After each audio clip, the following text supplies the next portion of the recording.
I was in my comfort zone. I was doing just enough to get by. I was working on a job. They paid me just enough to keep me from quitting, and I worked just hard enough to keep from getting fired. How many know people like that? Blink your eyes if you understand what I'm talking about. I was parked. I knew I could do more. But when my mama died, it took something out of me. When I went through a divorce, it took something out of me. When my best friend died, it took something out of me. I parked. And somebody said that life is like an onion. You have to peel it one layer at a time. And sometimes you cry. Life's going to happen to you when you have a dream. You're going to get slapped around. And don't take it personal. Don't ask, why did this have to happen to me? Why not you? Who would you suggest? You want to give us some names, some email addresses? And don't tell everybody. 80% don't care and 20% glad it's you. It's called life. Suck it up and move on. Get over it.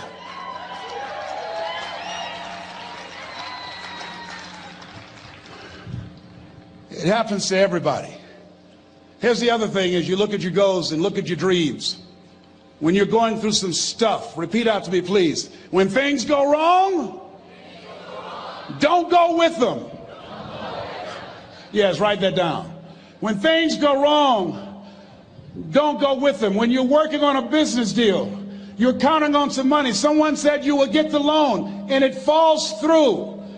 You have an event, and the people that you thought would be there and support you, they don't come through. Or someone turns against you, or you get ripped off. It's going to happen to you. Happened to me. Someone stole all my products, my database, over 180,000 names and addresses. It's not personal. It's going to happen to everybody. It does. 8 out of 10 millionaires have been financially bankrupt. Walt Disney had he filed bankruptcy 7 times and had 2 nervous breakdowns. It's called life. But I got a saying: when life knocks you down, try and land on your back, because if you can look up, you can get up. You've got the power in you to do that. You've got something special. You've got comeback power. Here's the other thing. Let us say together, it's possible. It's necessary. It's me. Yes, write that down. It's me. Take ownership for your life. Nobody can live your dream for you but you. Nobody's going to take care of your business like you. Stop coming up with excuses. Don't give yourself permission to continue to live a small life. You can't fit a big dream into a small life. Give yourself permission to go for it, to test yourself, to challenge yourself, to live full. I like the saying, always strive to get on top in life, because it's the bottom that's overcrowded. The reason you're here is because there's something in you that says, I can do more. This just can't be it. There's something in you. There's a calling on your life. There's something in your heart that caused you to get dressed and spend the money to go to seminar after seminar and listen to message after message and speaker after speaker. Because there's something in you that tells you this is not it for you. You have not peaked here. There's more in you that you are expressing. Eye has not seen, ear has not heard, nor has entered the heart of mankind what's in store for you if you challenge yourself, if you persist and persevere, if you take ownership for your life. George Bernard Shaw said the people that make it in this life, they look around for the circumstances that they want, and if they can't find them, they create them. Create what you want. You have the power in you to do more than you can ever begin to imagine, to control your destiny, to make a difference in our children, to make a difference on the planet, to make an impact. Let us say together, it's me. And let us say together, it's hard. Say it like you know it. Say, it's hard. Ladies and gentlemen, it's hard. There are people who have seen their retirements taken away from them by the corporations that they work for. They were within 2 or 3 years of retiring, and they had it taken from them. The number one entrepreneurs in this country now are senior citizens. The number one employer, number two, McDonald's and Walmart. And there's nothing wrong with those jobs. I guarantee you those people did not have a plan to end up living their lives at the end of life with those types of jobs. And they didn't have a plan like you have, and while you're investing in yourself, not to. And it's hard. There are people making choices between purchasing prescription drugs or paying for gas or a mortgage note. It's hard when you're working on a job for 20 years, 30 years, give them some good years, and then they come in and tell you, we've downsized. In other words, you're fired. And then you have to start all over again. How many of you know it's hard? Raise your hands, please. It's hard. And it's not fair. One of the things I like about T. Harv is he talks about work and investing in yourself. It's not fair when people are going up against that kind of stuff to tell them just think positive and be enthusiastic and everything will work out all right. Ain't that kind of party. It's hard. Life will put some knots on your head. I bought my first home for my mother. I was rushing, didn't know what I was doing, and I bought a home that had a lien against it. And they called me, Mr. Brown, yes, there's a lien against your property. We need $55,000 if you're going to stay there. Wait a minute, sir. I just bought this home. The guy told me there were no liens against it. I'm not the one that owe you the money. You should have checked that out, Mr. Brown. Come on.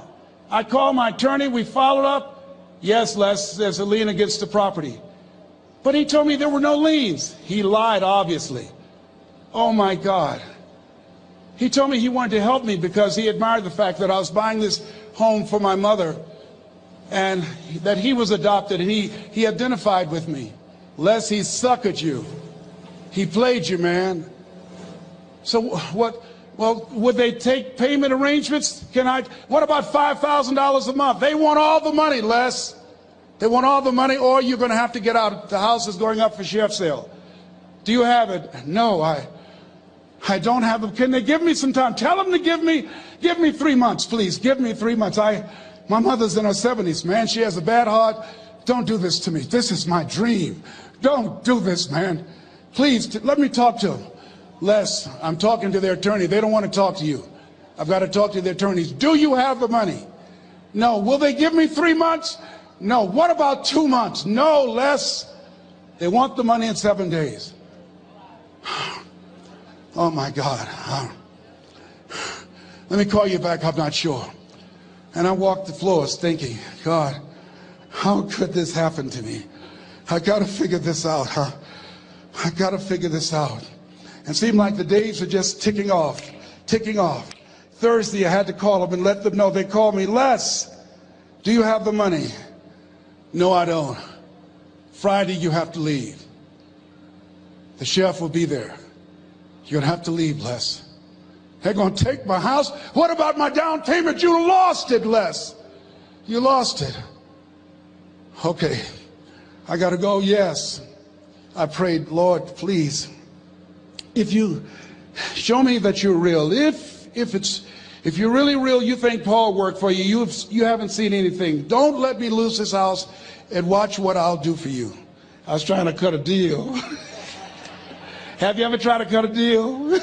It's amazing how spiritual you get when you get in trouble. You know what I mean? When I was diagnosed with prostate cancer, I was going to bed with the Bible and the Holy Quran and Science of Mind and Joel Goldsmith, everything I could find. I was praying to Jesus, Yahweh, Melchizedek, everybody. I was calling on everybody. It's amazing. And here I was walking the floor at 3 o'clock in the morning, and I had to go and wake my mother up. I got on my knees and I said, Mama, I said, I need you to wake up. She said, what's wrong, Leslie? I can hear you walking back and forth. I'm not asleep, son. I said, there's something I need to tell you. She said, your eyes are red. Why are your eyes red? Because I feel so stupid now. Why? we got to move tomorrow. Why, Leslie? There's a lien against the property and they want $55,000 and I don't have it. And we're going to be set out tomorrow. We have to go back to Liberty City. So she said, it's okay.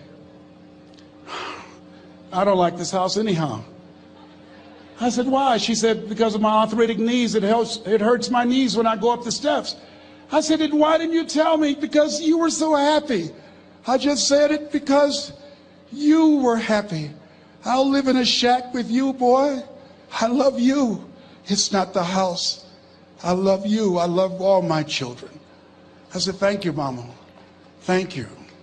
And the next day when we were in the truck going back to Liberty City and we pulled down 68th Terrace, the neighbors came out and said, wow, Mamie, y'all coming back?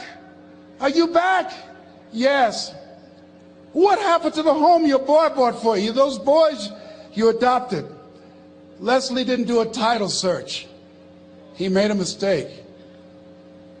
And boy, I was so humiliated. How many ever made a mistake that you were just humiliated? Raise your hands. I was devastated. I was taking the furniture off the truck and my mother came and I was crying and she said, boy, I said, yes, ma'am. She said, hold your head up. I said, Mama, I can't. She said, hold your head up. I said, why? Look what I've done. She said, it's okay. It's okay. You are going to make a lot of mistakes in life, young man. You're going to fail your way to success. You have nothing to be ashamed of. Keep your head up and take that furniture back in the house.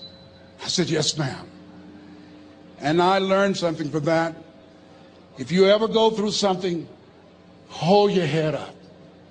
If you ever make a mistake, hold your head up. If you ever do something that everything goes wrong, life catch you on the blind side, hold your head up. It's not over. Goethe said, that which does not kill you will make you stronger. Hold your head up. Shake someone's hand on your right and left and say, hold your head up.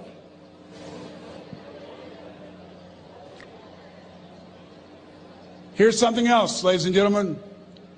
Repeat after me, please. You got to be hungry. Everybody together, you got to be hungry. I'll never forget Mr. Washington said, Mr. Brown, yes, sir. What do you want to do with your life, young man? I said, sir, I want to be a disc jockey. He said, Mr. Brown? I said, yes, sir. He said, you got to be hungry. I said, what do you mean by that? He said, people that are hungry are willing to do the things today others won't do in order to have the things tomorrow others won't have. People that are hungry are willing to invest in themselves. People that are hungry will go to seminars and workshops. People that are hungry are always searching, always seeking higher ground.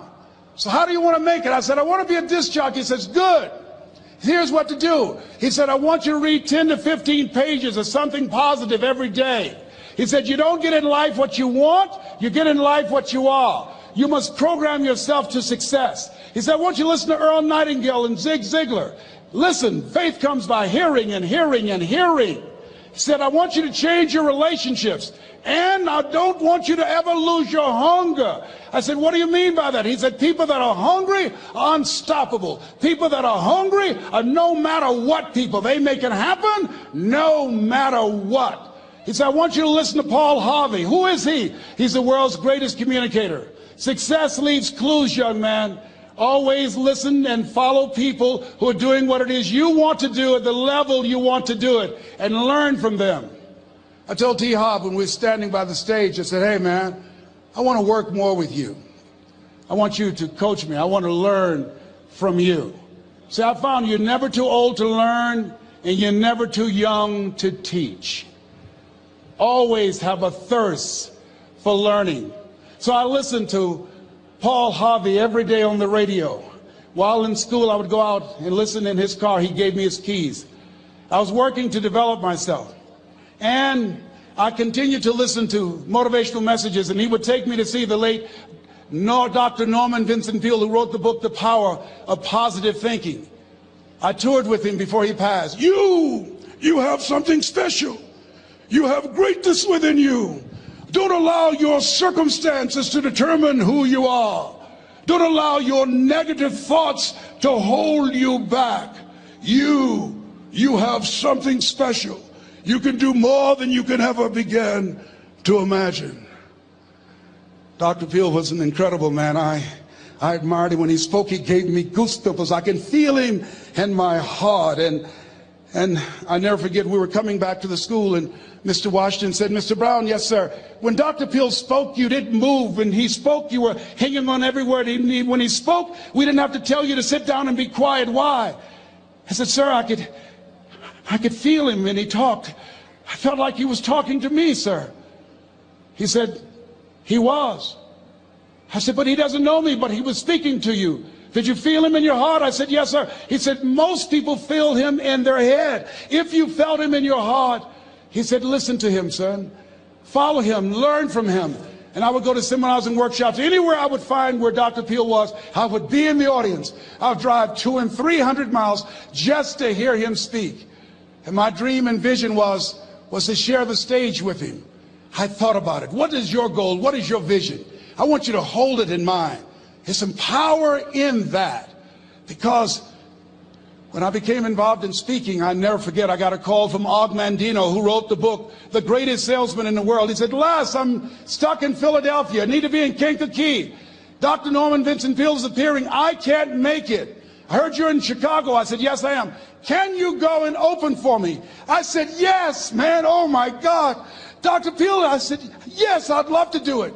And I went there and I came. I said, hi, I'm Les Brown. He said, you're not the band of renown? I said, no, I'm Mrs. Mamie Brown's baby boy. I'm here to speak. He said, come backstage. And his wife, Martha, was there. And she said, Papa, Les Brown is here, the speaker. And he said, Les Brown, shoot for the moon. Because even if you miss, you'll land among the stars. I said, sir, that's my quote. I wrote you when I was in the 11th grade. I was a part of a special education class project. That's my quote. He said, I know. I end all my speeches with that quote. And Dr. Peale had a great sense of humor. A young man was backstage, and I had so many questions to ask him, and my mind froze up, and the young guy said, Dr. Peale, how old are you? And he was up in age. He said, Sonny, I'm 92. The young man looked at him and said, I don't know if I want to live to get 92. He said, that's because you've never been 91. So I did the things that Mr. Washington suggested. I listened to motivational tapes on a regular basis. I would go to seminars and workshops whenever Zig Ziglar and Dr. Dennis Waitley and Jim Rohn would come to town.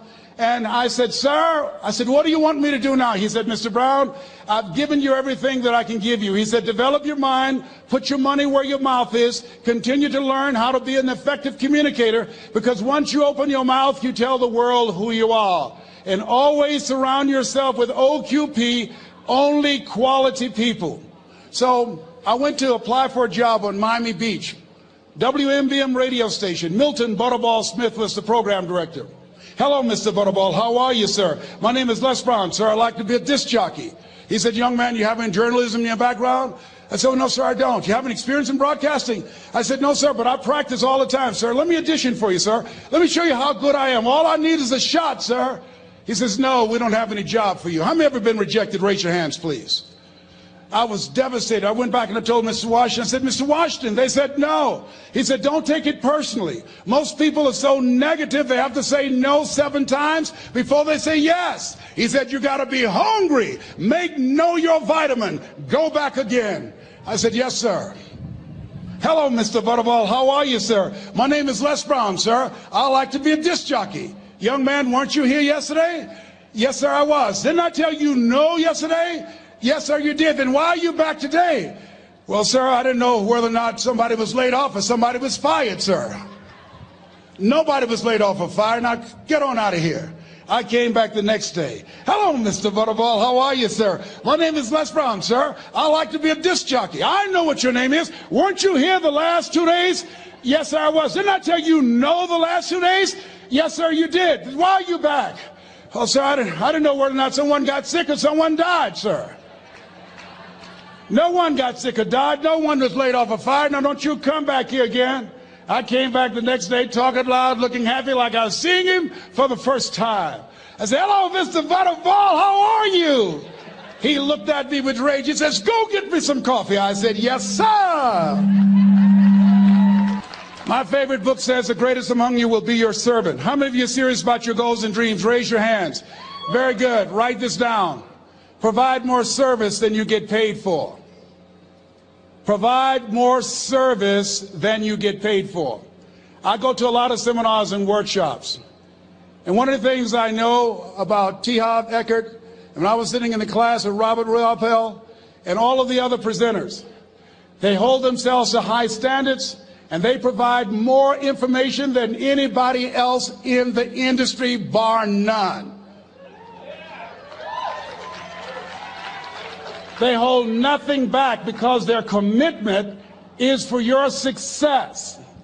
And when you hold yourself to high standards, write this down, impact drives income. That's why you're here. Because the training, the seminars, been making a difference in your life. If they did not have impact, 200 or 300 people would be here, if that amount. Impact drives income. So I became the errand boy for the disc jockeys. I would go get their lunch and their dinner, and I would bring it to them in the control room, and I'd watch them working the control boards, knowing my time will come. Write this down. I expect to reach my goal. Yes, you want to operate with a spirit of expectation. I expect to reach my goal. So I started preparing for the next position. Never forget one quote that I heard. As you look at your life, you look at your goals and dreams. It's better to be prepared for an opportunity and not have one than to have an opportunity and not be prepared. If you expect to reach your goal, prepare yourself now. And so then pretty soon, the guys at the station, they begin to take a liking to me. Write this down. Build relationships. As you're aware, people deal with people that they know, like, and trust. And so they would say, Leslie, yes, sir. Come here, yes. Come outside. Who did this? Oh, your car? Yes. Who cleaned my car? I did, sir. I would wax their cars on the weekend, inside and out.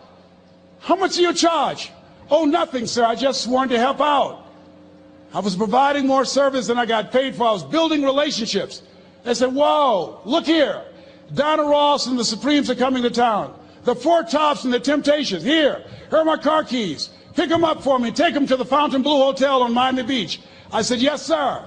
I would drive them all over Miami Beach in their big, long Cadillacs. I didn't have any driver's license, but I was driving like I had some.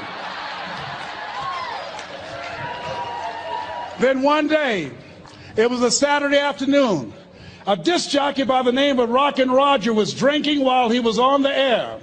It was a Saturday afternoon, and I was the only one there. Rockin' Roger got so drunk, he could not complete the show. He started slurring his words. He's about to fall off the chair. And there I was, looking at him through the control room window, walking back and forth, young, ready, and hungry. I was saying, drink, Rock, drink. Drink, Rock. I'd have gone and get him some more if he'd asked me to. Then pretty soon the phone rang. It was the general manager, and I answered the phone. I said, hello? He said, young boy, this is Mr. Klein. I said, I know. He said, Rock can't finish his program. I said, I know. He said, would you call one of the other DJs in? I said, yes, sir. I said to myself, he must think I'm crazy. I called my mom and my girlfriend, Cassandra. I said, y'all come out on the front porch and turn up the radio. I'm about to come on the air.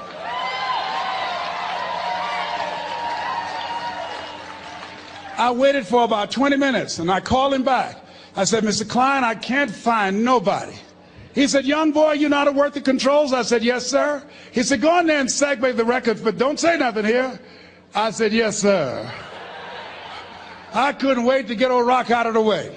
I put on a fast record. I said, look out, this is me, LB Triple P, Les Brown, your platter playing papa. There were none before me, and there will be none after me. Therefore, that makes me the one and only. Young and single and love to mingle, certified, bona fide, indubitably qualified to bring you satisfaction and a whole lot of action. Look out, baby, I'm your love man. I was hungry. I was hungry. Get old man a round of applause. I was hungry. I was hungry. You got to be hungry. Shake someone's hand on your right and left all around you and say, you got to be hungry. You got to be hungry. To get those dreams out of your head and step into your greatness, you got to be hungry. To get those ideas, that talent, that gift out of your system, you got to be hungry. To get up off the canvas of life and understand what Willie Jolly meant, that a setback is a setup for a comeback, you got to be hungry. People that are hungry are willing to do the things today others won't do in order to have the things tomorrow others won't have. How many of you got value out of what you've heard thus far? Raise your hands, please. Very good. I would like to leave this with you. I don't know what your goals are. I don't know what you want to do. Here's what I know about you. You have greatness within you. Here's what I know about you. I can help you to live full and to die empty. I can show you what I've learned. If anybody told me that I would be doing what I'm doing now, I leave here today, I go to New Orleans and speak there, then I'll be flown to Barcelona. If anybody told me, given my circumstances, born in an abandoned building on a poor section of Miami, Florida, called Liberty City, if both my birth parents stood up and said, hello, son, I would not know either one. Being labeled educable mentally retarded, put back from the 5th grade to the 4th grade, failed again when I was in the 8th grade, no college training. Anybody told me the principles that I would teach you, that they would have the impact that it has had on my life. This Les Brown that you see, I did not know he existed. And I tell you that you have greatness within you. You have the ability to do more than you can ever begin to imagine. Come into the room with me, and I guarantee you your life will never be the same again. I like to leave this with you. I don't know what your goals are. Mine is to find a cure to autism. Mine is to find a cure to breast cancer and to prostate cancer. Mine is to work with our youth and to reduce the recidivism rate in our prisons and help young people learn how to become an asset to our society rather than a liability. Mine is to train speakers to become great communicators, to speak from their heart, not their heads, and teach them how to impact and create a new conversation so people can see the possibilities of life and overcome the possibility blindness that held me hostage for 14 years. I don't know what your goals are, but here's what I know about you, and I don't know you. You've got greatness within you. And I like to leave this with you, something my mother used to love to hear me say. Leslie, yes ma'am, mama, say that thing for me, boy, that makes me feel good. I dedicate this to you, to the greatness in you, and to the dream that you showed up on the planet to produce. And it's simply this: if you want a thing bad enough to go out and fight for it, to work day and night for it, to give up your time, your peace, and your sleep for it. If all that you dream and scheme is about it, and life seems useless and worthless without it, and if you gladly sweat for it and fret for it and plan for it, and lose all your terror of the opposition for it, and if you simply go after that thing that you want with all of your capacity, strength and sagacity, faith, hope, and confidence, and stern pertinacity,